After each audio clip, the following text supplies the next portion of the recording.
SIR அவசர அவசரமா தேர்தல் ஆணையம் செய்ய நினைப்பதற்கான காரணம் என்ன நினைக்கிறீங்க?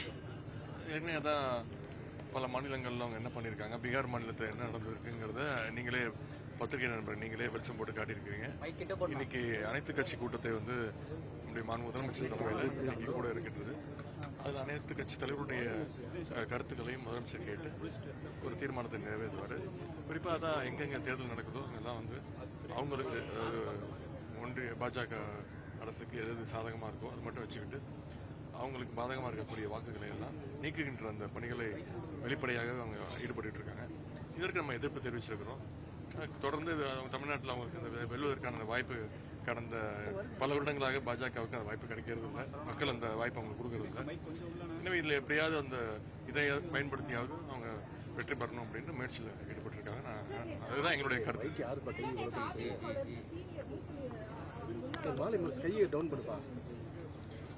இதுக்கு வந்து நான் எப்படிங்க கருத்து சொல்ல முடியும்? அது அவங்க இயக்கம், அது அவங்களுடைய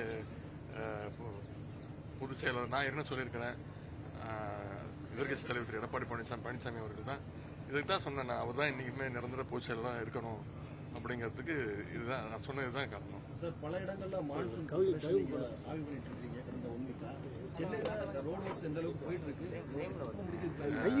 அது செய்தி தொலைக்காட்சிகளில் எந்த செய்திகள் வந்தாலும், சோசியல் மீடியாவில் எந்த செய்திகள் வந்தாலும் இல்லை, தொடர்ந்து இப்போ ஆரம்பிக்கல. நாங்கள் கடந்த ஒரு 4 மாதங்களுக்கு முன்பே முதலமைச்சர் தலைமையிலே வந்து அனைத்து அதிகாரிகள், மக்கள் பிரதிநிதிகள், மேயர், துணை மேயர், சட்டமன்ற உறுப்பினர்கள் அனைவரையும் வர வச்சு ஒரு கண்டினியூஸா இது மீட்டிங்ஸ் நடத்திட்டு இருக்கோம். இந்த வருஷம் கிடையாது, இப்போ கடந்த 3-4 ஆண்டுகளாகவே இதை நாங்கள் வந்து முதலமைச்சர் வந்து இதை வந்து வலியுறுத்திட்டு இருக்காரு. இந்த வருஷம் நிறைய ப்ரிப்பரேஷன் பண்ணியிருக்கோம். 2-3 நாள் நல்லா மழை பெஞ்சது, இப்போ விட்டுருக்கு. இந்த ரோட் பேட்ச் ஒர்க்ஸ்லாம் வந்து இப்போ மழை விட்டதுனால இந்த கடந்த 3 நாட்களாக எல்லா இடத்துலையும் வேகமாக போயிட்டு இருக்கு. மற்றபடி WRD ஒர்க்ஸு, அப்புறம் வந்து இவங்க நகராட்சியுடைய ஒர்க்ஸு, கார்பரேஷனுடைய ஒர்க்ஸு எல்லாமே களத்தில் பார்க்கும்போது நல்லா சிறப்பாக பண்ணிட்டு இருக்கிறாங்க. இன்னும் மக்கள் அதிகமாக எதிர்பார்க்குறாங்க. எங்கே போனாலும் இந்த ஒரு பிரச்சனையை சுட்டி காட்டுறாங்க. அந்த பிரச்சனையை அங்கங்கே எவ்வளோ சீக்கிரம் முடியுமோ செஞ்சு கொடுக்குறோம். இன்னும் அடுத்து 1 வாரத்துக்கு மழை இல்லை அப்படின்னு சொல்லியிருக்குது வானிலை மையம் சொல்லியிருக்காங்க.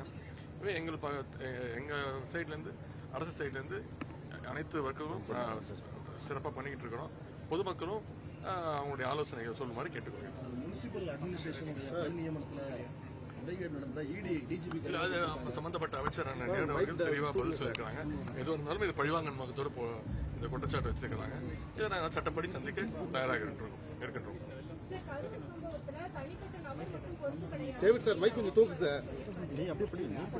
ஏற்கனவே முதலமைச்சர்கள் தெளிவாக பதில் சொல்லியிருக்காங்க. நானும் இதுக்கு ஏற்கனவே தெளிவாக பேட்டி கொடுத்துருக்கிறேன்.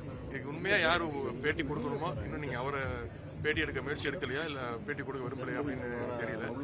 இன்னும் சிபிஐ என்கொயரி போட்டிருக்கிறாங்க, நீதிமன்றத்தில் சொல்லியிருக்கிறாங்க. அதனால அதுக்கு நான் கருத்து சொல்ல விரும்பவில்லை. இன்னொன்று, அவர் திரு அஜித் சாருடைய பேட்டியை நான் முழுசாக இன்னும் பார்க்கல, கொஞ்சம் பார்த்தேன், முழுசாக இன்னும் பார்க்கல. அதனால அதுக்கு கருத்துக்கு ஒரு விரும்பல. அது சொன்னது அவருடைய சொந்த கருத்து. அது எந்த கருத்தாலும் அது பாராட்டத்தக்கது தான். தேங்க்யூ. பிளே ஸ்டோர் மற்றும் ஆப் ஸ்டோரில் இருந்து பாலிமர் செயலியை QR கோடு மூலம் பதிவிறக்கம் செய்யுங்கள். செய்திகளை உடனுக்குடன் பெறுங்கள்.